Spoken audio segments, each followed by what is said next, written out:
Hello students, once again welcome back. तो हम लोगों ने इलेक्ट्रोनेगेटिविटी तक देखा था, एग्जाम्पल भी देख लिया था। ठीक है, आज हम लोग आगे देखने वाले हैं फिजिकल प्रॉपर्टी। तो तुम्हारे आने वाले नहीं है। आज हम लोग नया टॉपिक स्टार्ट करेंगे, that is the chemical property. चलिए देखते हैं केमिकल प्रॉपर्टी में क्या क्या करना है।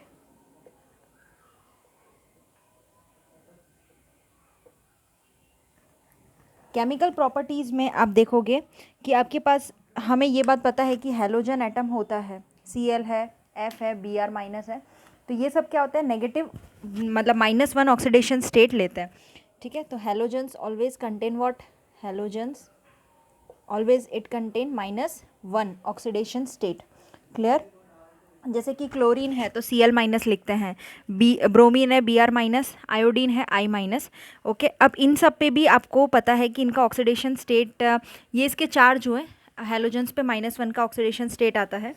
लेकिन आप देखोगे क्लोरीन है तो क्या होगा, chlorine that exhibit what, +1। And then फिर उसके बाद ब्रोमीन आता है, ब्रोमीन एग्जिबिट +3। एंड देन उसके बाद आता है आयोडीन, आयोडीन एग्जिबिट +5 +7।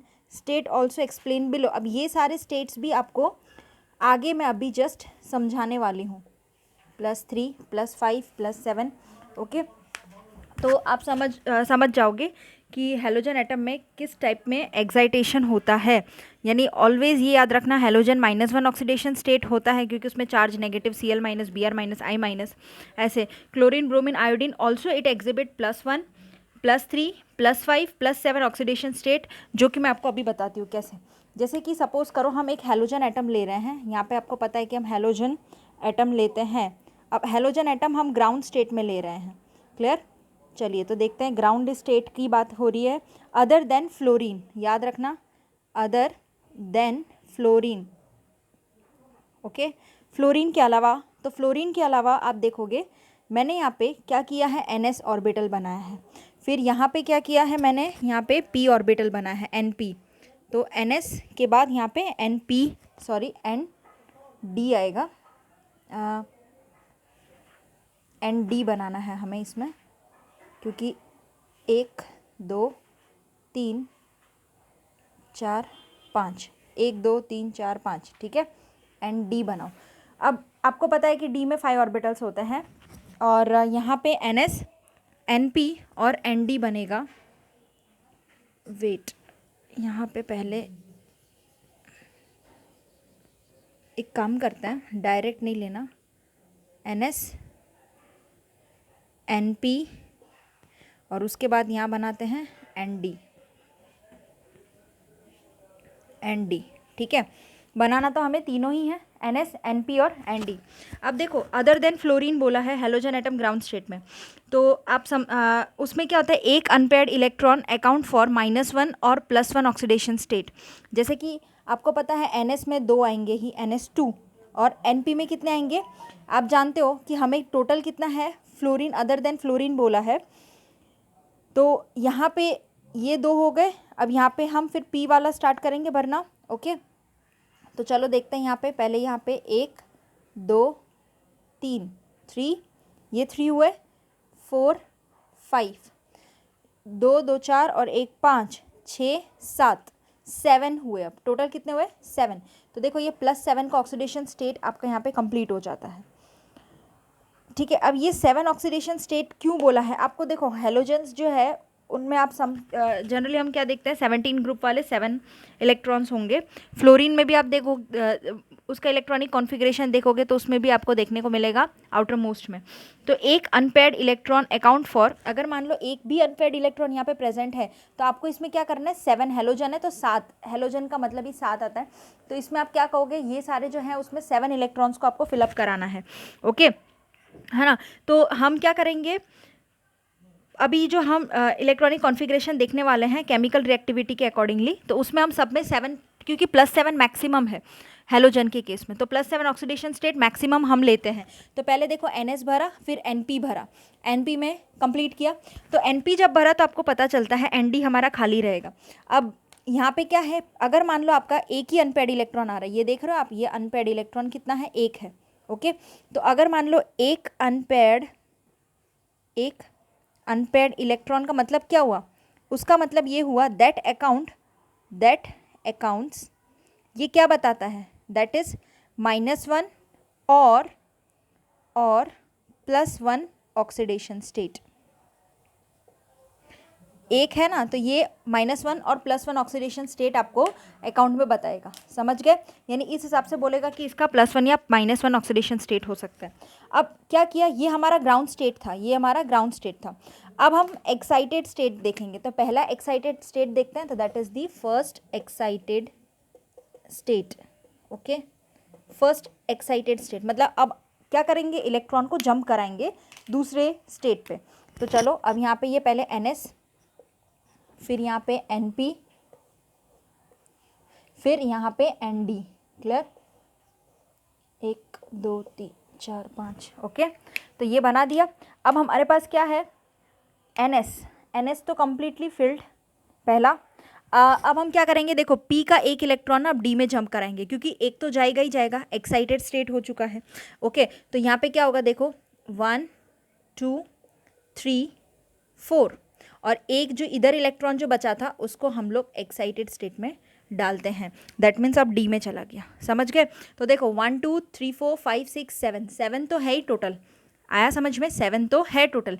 लेकिन ये ग्राउंड स्टेट में कंडीशन ये थी, एक्साइटेड स्टेट में अब इलेक्ट्रॉन जंप करने लगेंगे, ठीक है, आगे के शेल्स में, एन मतलब पहले S फिर P D फिर F ऐसे।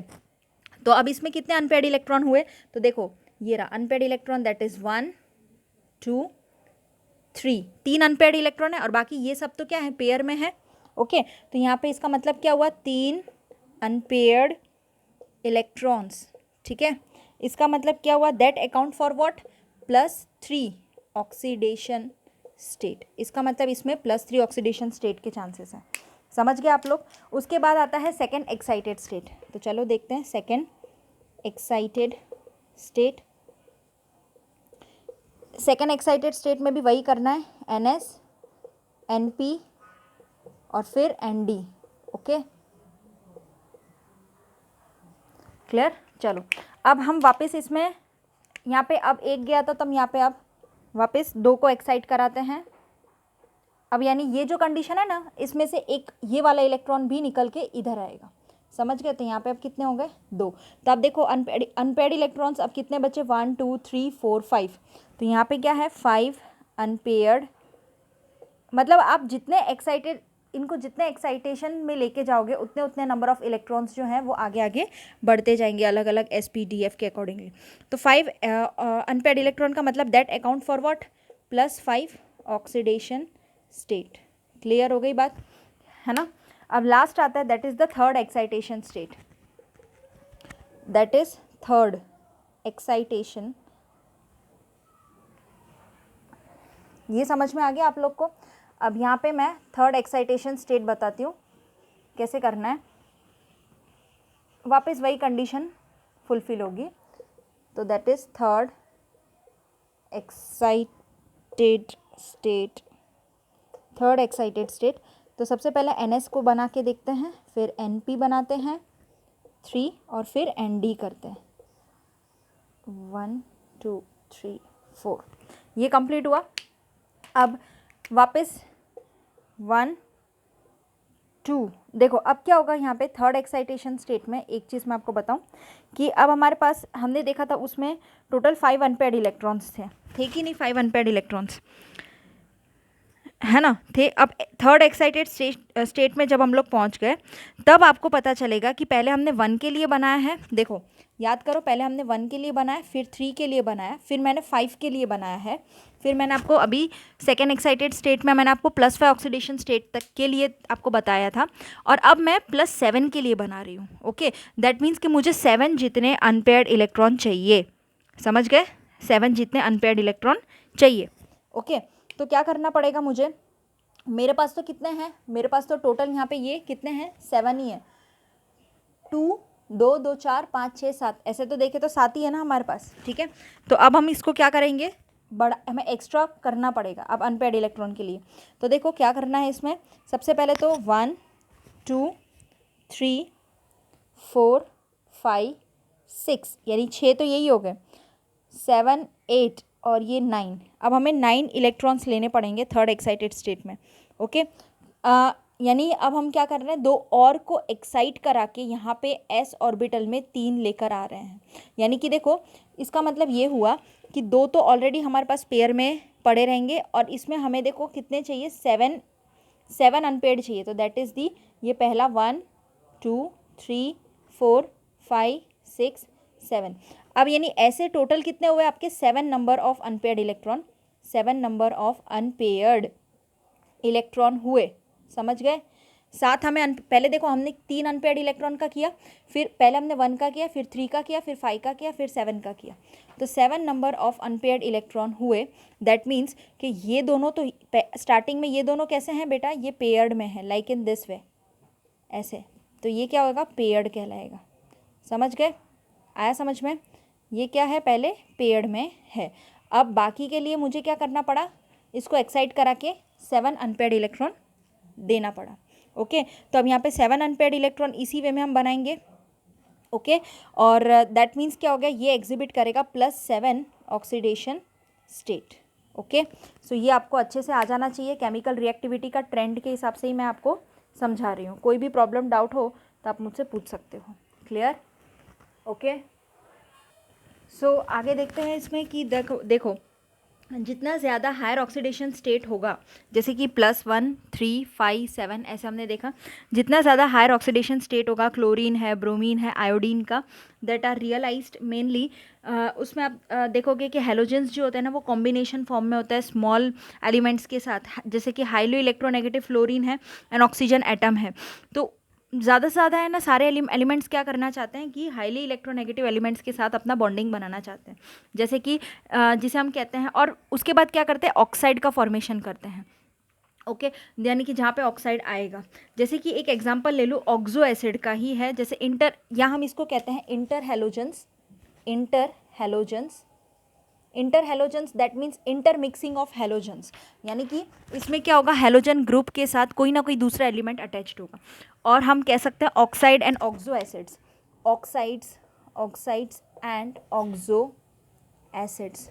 ओके, इसका मतलब क्या हुआ कि आपका ऑक्सीजन कंटेनिंग ऑक्साइड बनेगा, ऑक्सो एसिड यानी ऑक्सीजन कंटेनिंग एसिड बनेगा with respect to halogen. Okay, halogen के रिस्पेक्ट में।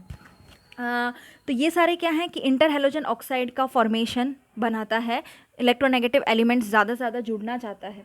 तो ऑक्सीडेशन स्टेट जो +4 एंड +6 का होता है, यानी ध्यान रखो, ऑक्सीडेशन स्टेट अगर +4 एंड +6 की बात करूँ मैं, ये 2 ऑक्सीडेशन स्टेट हमारे ऐसे हैं जो कि ऑक्साइड के फॉर्मेशन में देखा जाता है, that is occur in oxides के केस में इन 2 ऑक्सीडेशन स्टेट को देखा जाता है, and oxo acids of chlorine and bromine. अब जैसे कि oxo acids of chlorine and bromine, यानी ये समझो कि Cl और Br के अंदर आपको +4 एंड +6 का ऑक्सीडेशन स्टेट ज़्यादा से ज़्यादा एलिमेंट्स के साथ देखने को मिलेगा। वो क्या होंगे, आपके ऑक्सो एसिड्स होंगे, जैसे HCl है, HBr है, तो ये सारे एक एसिड, HCl हाइड्रोक्लोरिक एसिड, तो उसमें क्या होगा, ऑक्सो एसिड्स में आपका Cl और Br लगा हुआ होना चाहिए, उसमें +4 +6 आएगा। और जैसे कि ऑक्साइड है तो मेटल ऑक्साइड कोई भी ले सकते हो आप, उसमें +4 +6 आएगा। तो ये 2 केस हैं। Fluorine atom has no d electrons, आपको पता है कि फ्लोरीन एटम के पास कोई भी डी इलेक्ट्रॉन्स नहीं होते उसके वैलेंस शेल में, therefore it can not expand it's octet, अपना ऑक्टेट वो एक्सपांड नहीं कर सकता।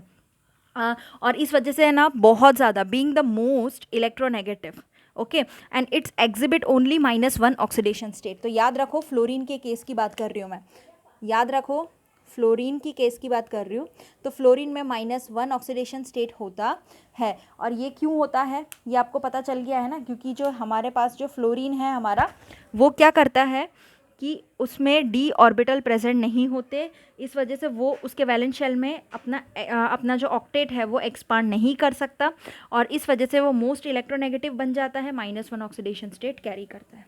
क्लियर यहाँ तक बात? इस वजह से हम F- कहते हैं। जितने भी हेलोजेंस होते हैं जनरली, Cl Br I- सब मैंने आपको बताया, जितने भी हेलोजेंस होते हैं वो क्या होते हैं, हाईली रिएक्टिव होते हैं। क्या? हाईली रिएक्टिव होते हैं नेचर के अंदर।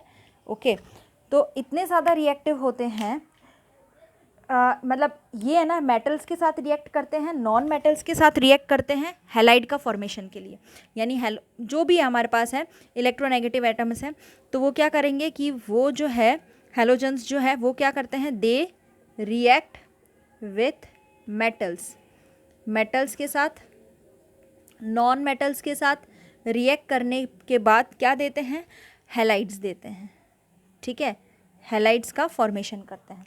अब ये हैलाइड क्या हुआ, क्योंकि हैलाइड कंटेनिंग कंपाउंड आएगा, समझ गए ना। तो ये जो हैलोजन की जो रिएक्टिविटी है वो डिक्रीज करती है डाउन द ग्रुप, क्योंकि साइज क्या होता है मैंने आपको बताया था उस टाइम पे। तो याद रखो कि जो रिएक्टिविटी है डाउन द ग्रुप में, डाउन द ग्रुप हैलोजन की रिएक्टिविटी डिक्रीज करती है, डिक्रीजेस। ठीक है, ओके, इतना ज़्यादा नहीं रिएक्ट कर पाता डाउन द ग्रुप में। ठीक है, क्योंकि उसकी साइज़ क्या होती है, धीरे धीरे धीरे धीरे इंक्रीज होने लगती है। ओके, तो और अलोंग द पीरियड जाते तो क्या होता था, याद रखना, न्यूक्लियर चार्ज बढ़ता था। ठीक है ना, तो ये सब आपको पता था, क्योंकि स्मॉल साइज थे, इलेक्ट्रोनेगेटिव एटम देखने को मिलेंगे। तो ये सारी चीज़ें थी। अब ये जो एक्सेप्टेंस है इलेक्ट्रॉन का is the reason for the strong oxidising nature of halogens. यानी कि हैलोजेंस का एक नेचर है जिसे हम कहते हैं स्ट्रॉन्ग ऑक्सीडाइजिंग नेचर है किसका, हैलोजेंस का। स्ट्रॉन्ग ऑक्सीडाइजिंग नेचर क्यों है हैलोजेंस का, because of the one fact that, इसमें एक ही चीज़ है, तो हम ये कह सकते हैं कि स्ट्रॉन्ग ऑक्सीडाइजिंग नेचर क्यों है हैलोजेंस का, because they are always ready to accept the electrons. यानी कि हैलोजेंस क्या होते हैं, क्योंकि उनका जो एक्सेप्टेंस है इलेक्ट्रॉन्स का, यही एक रीज़न है, इस वजह से वो स्ट्रांगली ऑक्सीडाइजिंग नेचर लेते हैं। कौन लेता है, हैलोजेंस के पास होता है, क्योंकि जैसे F2 जो है is the strongest oxidising halogen, acceptance इनके पास ज़्यादा होता है ना। F2 क्या है, strongest oxidising halogen. Strongest oxidising halogen कौन है, F2 है। क्योंकि देखो, and it oxidise other halide ions, इतना ज़्यादा स्ट्रॉन्गेस्ट ऑक्सीडाइजिंग है क्योंकि एक्सेप्ट करने की क्षमता रखता है, और इसके बाद वो दूसरे हैलाइड आयन को भी ऑक्सीडाइज कराता है सोल्यूशन के अंदर, और इवन सॉलिड फेज में भी ऑक्सीडाइज करा लेता है। ठीक है, अब अगर मैं एक जनरल रिएक्शन की बात करूँ, हैलोजन ऑक्साइड ही अगर हम ले लेते हैं, तो उसमें देखना हैलाइड आयन का फॉर्मेशन होगा जिसका एटॉमिक नंबर भी बढ़ेगा। जैसे कि एक मैं आपको एक फॉर्मेशन करके बताती हूँ, जैसे कि F2 है, ठीक है, फ्लोरीन ले लिया, तो फ्लोरीन के साथ देखो मैंने एक हैलाइड का फॉर्मेशन करवाने के लिए X माइनस लिया, हैलोजन लिया। ओके, इनका रिएक्शन आप करवा दोगे तो क्या बनेगा, that is 2F minus plus X2। इसका मतलब क्या हुआ, फ्लोरीन के साथ हैलोजन का रिएक्शन होना, दैट मीन्स 2F, यानी फ्लोरीन F माइनस और प्लस X2 स्टेप में रिएक्शन होगा। वहाँ पे जो X है वो आपका क्या है, हैलोजन है, Cl है, Br है और I कुछ भी हो सकता है, इट डजेंट मैटर, कुछ भी हो सकता है, बट हैलोजन होना चाहिए। ओके, तो यहाँ पे देखो मैंने आपको क्या करा है, फ्लोरीन के साथ हैलोजन का रिएक्शन करा के यहाँ पे हैलाइड आयन बना के बताया है। ओके, सो इसी वे में आप क्लोरीन भी ले सकते हो, कोई भी ले सकते हो ना। तो ये एक क्लोरीन का लेके बताती हूँ, Cl2 है प्लस 2X माइनस है, ये ले लो साथ में, तो फिर क्या होगा 2Cl माइनस प्लस X2 और X आपका क्या है, पहले हमने ये तीनों लिया Cl, Br और I, अब X आपका सिर्फ और सिर्फ इस केस के अंदर Br और आयोडीन ही हो सकता है। क्यों, क्योंकि देखो क्लोरीन है ना, जनरली क्या होता है, आप Br यहाँ पे आप है ना Br मतलब यहाँ पे आप 2Br लेके करोगे, BrCl2 के साथ, Br जनरली Cl2 के साथ एग्जिस्ट कर लेता है अच्छे से, और ICl2 में भी आएगा, तो Br और I हम यहाँ पे ले लेंगे। ओके, तो ये आपको ध्यान रखना है कि कभी कभार है ना कोई हैलोजेंस मैच भी नहीं करते, सो आपको ये देखना है कि सामने आपका कौन है, Cl है, Br, F है, क्या है। ओके, तभी आएगा। फिर आगे देखते हैं, एक और रिएक्शन है, दैट इज़ Br2 के साथ I माइनस वाला रिएक्शन है। तो Br2 के साथ हम लोग क्या लेते हैं, I माइनस। ओके, तो इन दोनों के साथ रिएक्शन कराओगे तो क्या बनेगा, 2Br minus plus I2। Okay, तो यही एक रिएक्शन है, यानी ऐसे बहुत सारे रिएक्शंस हो सकते हैं, तो हैलोजेंस के साथ आपको रिएक्ट कराना है। तो देखो अब ये यहाँ पे कंप्लीट हो जाता है। इसके बाद आप देखोगे कि पहले हमने ऑक्सीडाइजिंग नेचर देखा, अब हम देखेंगे decreasing oxidising stability of halogen. Down the group की बात कर रही हूँ, वैसे भी रिएक्टिविटी हैलोजेंस की डाउन द ग्रुप डिक्रीज होती थी। तो अब मैं यहाँ पे क्या बोलूँगी कि द डिक्रीजिंग, अभी एक अलग पार्ट आ रहा है, द डिक्रीजिंग ऑक्सीडाइजिंग, पहले इंक्रीजिंग का मैंने आपको बताया, decreasing oxidising ability of halogens, ठीक है, हैलोजेंस। अब इनकी बात करेंगे कि क्या इनमें डिक्रीजिंग ऑक्सीडाइजिंग एबिलिटी है हैलोजेंस के अंदर। यस, तो decreasing oxidising ability of the halogens, वो भी किस केस में, एक्वा सोल्यूशन ले लो आप लोग, पानी ले लो, नॉर्मली वो भी आपका डाउन द ग्रुप होगा, ये बात आपको याद रख लेनी है, down the group, along the period कभी नहीं, तो डाउन द ग्रुप होगा, ठीक है। तो उसी केस में ये हो सकता है, और that is evident for their standard electrode potential, आपको स्टैंडर्ड इलेक्ट्रोड पोटेंशियल के अकॉर्डिंगली टेबल 7.8 देखोगे, उसके अकॉर्डिंगली आपको बताना है पैरामीटर। तो देखो उसके अकॉर्डिंगली आप देखोगे तो सबसे पहले इसमें मैं हाफ X2 हैलोजन ले लेती हूँ, ये आपका गैशियस फेज है, ओके। मैं इस वजह से यहाँ पे हाफ और यहाँ पे डेल्टा डिसोसिएशन एंथैल्पी, ये हो जाएगा डिस H माइनस, और उसके बाद फिर देखो X ग्राम, सॉरी गैस फेज में रिएक्शन हो रही है। अब इसके बाद आप देखोगे delta EG electron gain enthalpy के लिए, ये हो गया, और इसके आगे आपको बताऊं, ये X माइनस बन गया हैलोजन, यस, ठीक है, ये आपका X माइनस बन गया आयन बन के, फिर उसके बाद फिर हाइब्रिडाइजेशन में एंथैल्पी है, और उसके बाद ये X माइनस एक्वस, ओके, कुछ इस वे में आपका बनता है। आप देखोगे इसमें, समझ जाओ कि क्या करना है इसमें। सबसे पहले ये हमारा एक नॉर्मल रिएक्शन है, दैट इज़ द हैलोजन ही हमने लिया है। अब हैलोजन हमने लिया है हाफ X2, मतलब पहले हम रिएक्शन कराते हैं, उसमें फिर हम क्या करेंगे, हाफ ये क्या हो रहा है, enthalpy down the group decreasing की एंथैल्पी, तो इसमें डिसोसिएशन एंथैल्पी ले लेंगे, तो ये आपका X में कन्वर्ट हो जाएगा, ओके। वैसे भी X2/2 था, हाफ था, तो कन्वर्जन यहाँ पे X गैशियस फेज में हो चुका है, ओके। अब एक बन गया, अब इलेक्ट्रॉन गेन एंथैल्पी लेके ये क्या करेगा, एक इलेक्ट्रॉन लेके अपने ऊपर नेगेटिव चार्ज ले लेगा, समझ गए। तो इलेक्ट्रॉन गेन एंथैल्पी अब इसके ऊपर लग जाएगी, यानी X माइनस आयन में प्रेजेंट हो गया, और उसके बाद फिर हाइब्रिड एंथैल्पी लग के डायरेक्टली ये X माइनस एक्वस बना लेगा गैस से एक्वस फेज में। तो that is relatively oxidising power जो हैलोजेंस का होता है, that can be further illustration by water से भी आप ले सकते हो। ये मैंने ज़रूरी नहीं हैलोजन लिया, आप वाटर से भी ले सकते हो, अलग अलग रिएक्शंस हैं उसके लिए भी।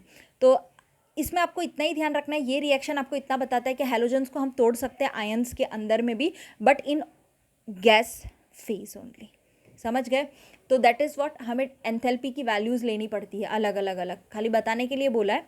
सो ये रिएक्शन आपको ओनली जनरली याद रखना है। फ्लोरीन जो क्या करता है, देखो फ्लोरीन इतना इलेक्ट्रोनेगेटिव है, तो फ्लोरीन वाटर को ऑक्सीडाइज करेगा, fluorine oxidise water to oxygen, whereas chlorine and bromine react with water to form corresponding hydrohalic and hypohalous acid। याद रखो क्या मैं बोलना चाह रही हूँ, ज़रा मैं आपको मतलब समझाती हूँ कि फ्लोरीन जो है वो क्या करता है, ऑक्सीडाइज किसे कराता है, ऑक्सीडाइजेज वाटर, वाटर को है ना, यानी कि कितनी बार क्या होता है, F2O माइनस में भी बनता है, क्योंकि फ्लोरीन अब है ना ऑक्सीडाइज वाटर को करा चुका है, यानी फ्लोरीन के साथ वाटर अब लग चुका है, और फ्लोरीन जो है that means oxidises water to oxygen. ये भी एक इसमें कैपेबिलिटी है कि फ्लोरीन है ना, फ्लोरीन के साथ अगर कोई भी वाटर आता है तो उस वाटर को वो ऑक्सीजन में कन्वर्ट करने की कोशिश करता है, ठीक है। दैट मीन्स अब oxidise water to oxygen, okay. Whereas अगर आपके पास क्लोरीन को हैलोजन कोई दूसरा है, जैसे कि ये भी एक हैलोजन ही है, लेकिन याद रखना कि फ्लोरीन के केस में क्या होता है, वाटर को वो जनरली ऑक्सीजन में कन्वर्ट कराता है। लेकिन यही केस अगर मान लो Cl और Br की बात करें, तो ये क्या करते हैं बेटा, ये रिएक्ट कर जाते हैं वाटर के साथ, it react with the water, water के साथ रिएक्ट होने के बाद ये क्या फॉर्मेशन करते हैं, दो टाइप का कंपाउंड है जिसको हम कहते हैं हाइड्रोहैलिक एंड हाइपोहेलस, याद रखो हाइपोहेलस एसिड, ओके। ये क्या करते हैं, Cl Br है ना, रुक नहीं पाते, ये है ना वाटर के साथ क्या करते हैं, रिएक्ट कर जाते हैं, और हाइड्रोहेलिक और हाइपोहेलस एसिड फॉर्मेशन करते हैं, जैसे कि HCl HBr। तो ये सारे क्या हैं, ये सारे क्या होते हैं, जनरली वाटर के साथ रिएक्ट करके ही रिएक्शन दे देते हैं, एसिड बना लेता है, ठीक है, तो ये दो आपको याद रखने हैं। इसके बाद जैसे कि मैं आपको बताऊं कि जो आयोडीन का है, आयोडीन अब एक ही बचता है, आयोडीन का केस बचता है। तो अगर मैं the reaction of iodine with water, iodine का रिएक्शन जब भी मैं वाटर के साथ कर रहा हूँ तो क्या होगा, that is it is a non spontaneous reaction. ये क्या होगा, that is non spontaneous. Non spontaneous मतलब कि खुद से नहीं होगा, हमें कराना पड़ेगा रिएक्शन, यानी कि ये स्पॉन्टेनियस रिएक्शन नहीं है, नॉन स्पॉन्टेनियस रिएक्शन है। इनफैक्ट आप समझो कि I माइनस जो है it can be oxidised by oxygen in acidic medium. I minus कहाँ पे कैसे ऑक्सीडाइज होगा, तो only and only I minus that can be oxidised. ये सब चीज़ें याद रखने वाली है। That is it can be oxidised by oxygen, oxygen से ही I माइनस ऑक्सीडाइज होके आता है। That is in only and only in acidic medium, medium हमारे पास एसिडिक होना चाहिए। दैट मीन्स समझो कि I माइनस को कौन ऑक्सीडाइज करा सकता है, only and only oxygen. Oxygen से ही हम I माइनस बना पाएंगे, लेकिन आपका मीडियम H प्लस का होना चाहिए, एसिडिक मीडियम होना चाहिए, तभी आप कर पाओगे। ओके, जैसे कि यहाँ पे 2-4 रिएक्शंस हैं, मैं आपको बताऊँ तो आपको वो ये सभी चीज़ें जो मैं आपको बता रही हूँ वो क्लियर हो जाएगा। ठीक है, सो आगे देखते हैं। दैट इज़ देखो रिएक्शन है फ्लोरीन और वाटर का, पहले मैं रिएक्शन करवा देती हूँ, फिर आगे देखते हैं। Fluorine 2F2 plus water. Okay, fluorine जो है वो किस में है, गैस फेज में। वाटर जो आपका क्या है, that is your liquid. Okay, इनको रिएक्ट कराने पे क्या बनता है, that is H plus aqueous phase का reaction, 4F minus aqueous phase का, और देखो O2। यानी यहाँ पे आपको देखने को मिल ही गया है कि फ्लोरीन आपके साथ वाटर, फ्लोरीन जो है वाटर के साथ रिएक्ट करेगा, that means is only and only oxidised oxygen. Clear, यानी कि ये वाटर को किस में ऑक्सीडाइज करा देता है, ऑक्सीजन में। समझ में आ गई बात। H प्लस आ गया, F माइनस आ गया, और देख सकते हो आप यहाँ पे O2 में ये ऑक्सीडाइज कर चुका है फ्लोरीन वाला रिएक्शन, जो कि मैंने आपको अभी जस्ट बताया था। इसके बाद आप दूसरा रिएक्शन ले सकते हो, दैट इज X2, कोई भी हैलोजन ले लो प्लस वाटर ले लो, ठीक है, लिक्विड। दैट मीन्स HX, अब ये हैलाइड फॉर्मेशन कराता है। ठीक है, ये HX बन गया एक्वस प्लस HOX। तो आप देखो यानी कि यहाँ पे आपने क्या लिया है, X2, आप X कोई भी ले सकते हो, Cl हो या फिर Br हो, कोई भी ले सकते हो, हैलोजन है।